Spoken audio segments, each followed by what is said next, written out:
everybody and welcome. Today we're making a delicious beef shank korma, which is a coconut and cashew sauce. This is a very typical rich Indian dish, and we're starting off with 2.5 pounds of beef shank here, center cut, beautiful beef shank that I've rinsed and patted dry. We'll be using a pressure cooker for this recipe. Now for our sauce, I'm using 1 large white onion that I've diced small, about 3 to 4 Roma tomatoes chopped large, a few flakes of garlic and a piece of ginger, a teaspoon of turmeric powder, and some whole spices. So I have cardamom, cloves, and a piece of cinnamon stick. So that's for our base, along with some curry leaves and some green Thai chilies, depending on how spicy you like it. Now for our yogurt base or sauce, I have about 3/4 of a cup of thick yogurt. These are some poppy seeds that I had ground previously, about a tablespoon, a 1/4 cup of roasted cashew nuts, you can also use raw cashew nut, and a small piece of frozen grated coconut that I've thawed in the microwave. So we'll be grinding these separately for our yogurt sauce. For our dry spices, I have 2 tablespoons of coriander seed, a teaspoon each of cumin or jeera, fennel, and peppercorns. Now this again you can reduce or increase depending on how spicy you like it. So first off, we're going to start with dry roasting our 4 seeds or whole ingredients here. I have a small pan that I'm heating on low, so I'm going to add the coriander seed, cumin or jeera, fennel or salt, and the whole peppercorns. So we're going to let that sit. And now in the pressure cooker I have some oil that I've been heating. So we're going to start preparing our base. And remember, we'll be cooking the shank in here. So we're going to start with some curry leaves.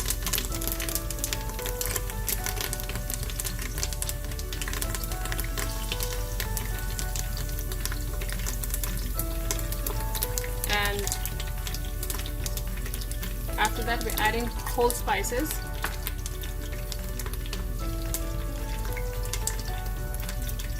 And after a few seconds you're going to add your onions, and we're going to saute our onions down really well till it's nice and brown. So meanwhile we come back here.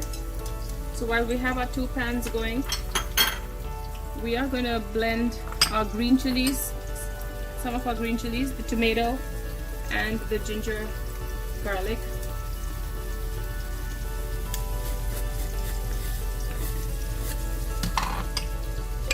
The ginger and garlic. I'm going to add about 3 green chilies in here. Oops, I'll put the stalk in there.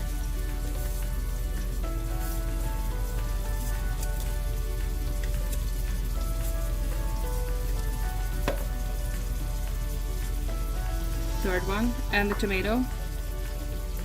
So we want a nice puree.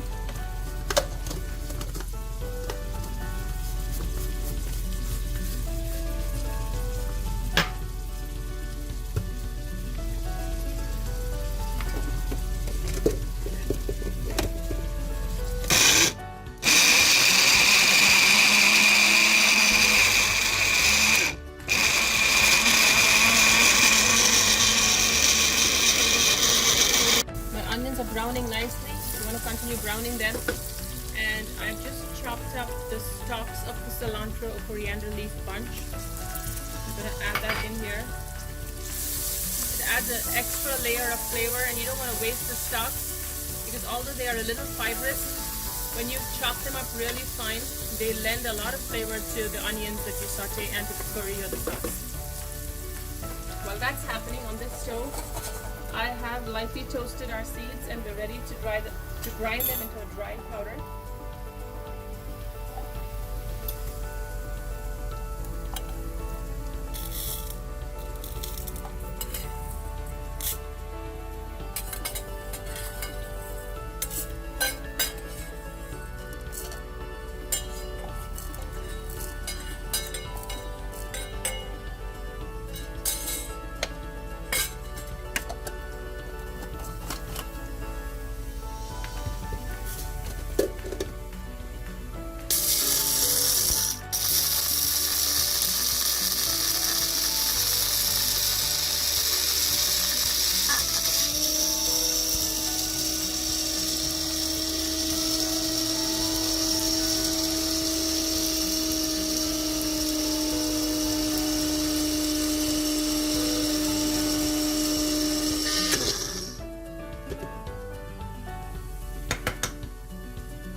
nice fine powder here.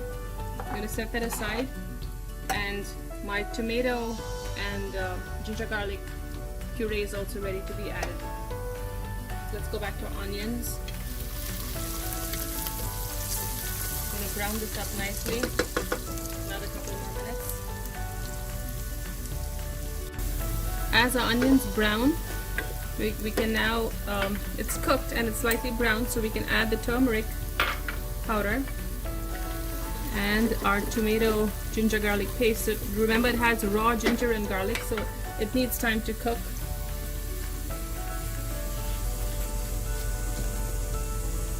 I'm going to add the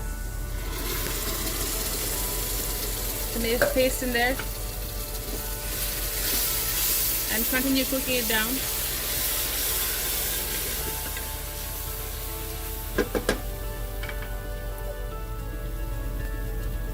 For a few minutes. As the tomato cooks, as you can see, oil is beginning to rise to the top, which is a good sign. Spice powder that we dry ground. Cook it on medium low. You want everything to cook well and not taste raw in your korma. Now while we're getting this done, it's time to make our yogurt, coconut and cashew paste.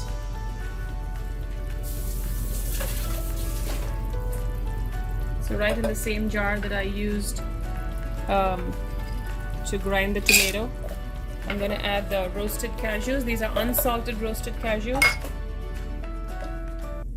The grated coconut. The poppy seed powder. This lends a nice flavor and a thickness to our korma, and the thick yogurt.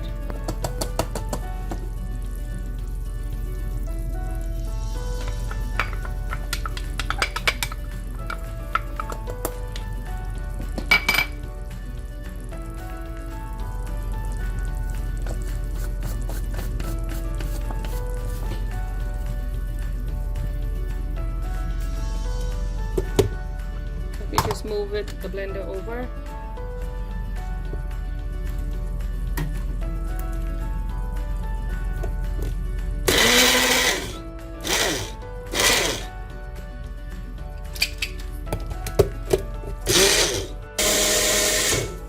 So I have a nice thick paste here of yogurt, cashew nut, coconut and poppy seed.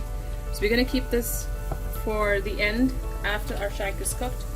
Shank is ready to go in. If you take a look at the pot or the pressure cooker,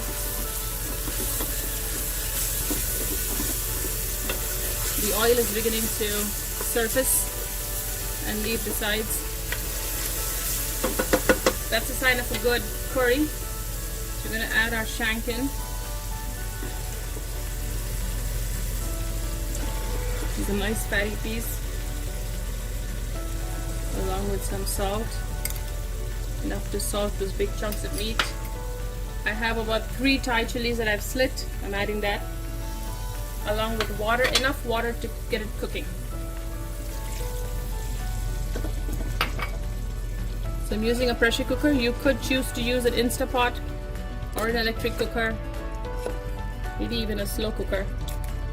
So try and coat your meat with the gravy.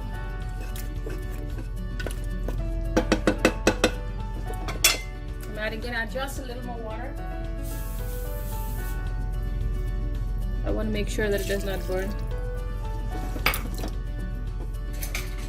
I'm going to cover and cook until the meat is tender, possibly around 30 minutes or so on medium flame, but depends on your cut of meat. We're now ready to look at our beautiful shank. Just look at that, so pretty. And the heat is still on. So we're gonna take a look at the tender shank here. We're going to add our paste with yogurt, cashew,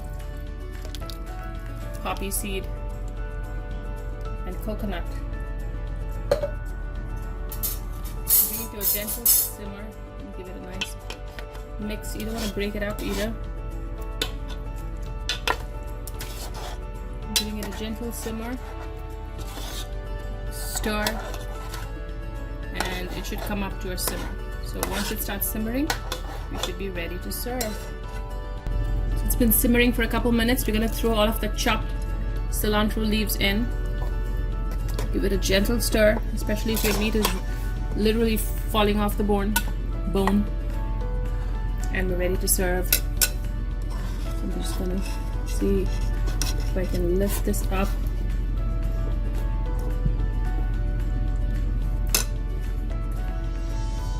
It's really tender.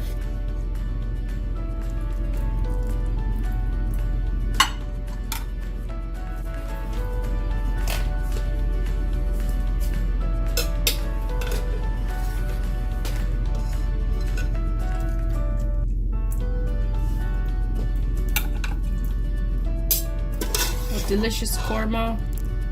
Korma is typically a creamy yogurt or coconut milk based curry. I'm going to spoon some of that sauce into it.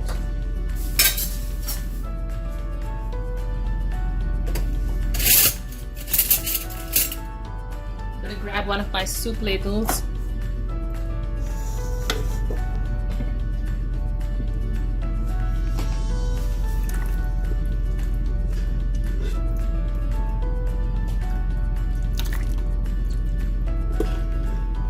See if there's any meat here. A few pieces of meat, tender.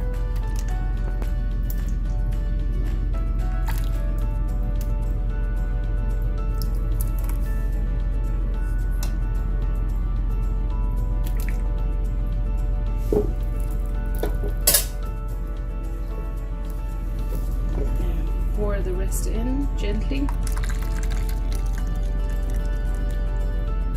A beautiful yellow color, rich golden yellow. And here you have it, delicious beef shank korma, which is a coconut and cashew sauce in yogurt. Enjoy.